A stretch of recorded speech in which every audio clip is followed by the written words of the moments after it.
ദൈവം ദൈവമായിരിക്കുന്നത്, അവൻ സർവശക്തനായിരിക്കുന്നത്, അവന്റെ നാമം ഇത്ര മഹത്വകരമായിരിക്കുന്നത് അതിപ്രധാനപ്പെട്ട ഒരു കാര്യം.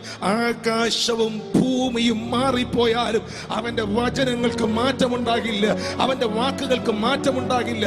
ലോകത്തിൽ ഏറ്റവും കൂടുതൽ വിറ്റഴിയപ്പെട്ട പുസ്തകം ദൈവത്തിന്റെ വചനമാണ്, ബൈബിളാണ്. ബൈബിൾ പോലെ പ്രസിദ്ധമായ ഒരു മതഗ്രന്ഥം, ഞാൻ മതഗ്രന്ഥം എന്ന് പറയുന്നത് പൊതുവേ ഉള്ള ഒരു പദമാണ്, പക്ഷെ ഇതൊരു മതഗ്രന്ഥമല്ല കേട്ടോ.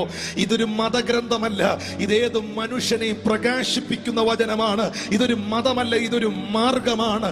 സത്യത്തിന്റെ മാർഗം, നീതിയുടെ മാർഗം, വിശുദ്ധിയുടെ മാർഗം, നിത്യതയുടെ മാർഗം, വിടുതലിന്റെ മാർഗം, ദൈവത്തിന്റെ അടുക്കലെത്താനുള്ള മാർഗം, നിന്റെ ശാപങ്ങൾ അനുഗ്രഹമാകാനുള്ള മാർഗം, നിന്റെ പാപം വിമോചിക്കാനുള്ള മാർഗം, നിന്റെ ബന്ധനങ്ങൾ അഴിയാനുള്ള മാർഗം, നിന്റെ ജീവിതത്തിന്റെ തകർച്ചകൾ, ജീവിതത്തിന്റെ ഉടച്ചിലുകളെല്ലാം മാറുവാനുള്ള മാർഗമാണ് മാറ്റമില്ലാത്ത ദൈവത്തിന്റെ വചനം.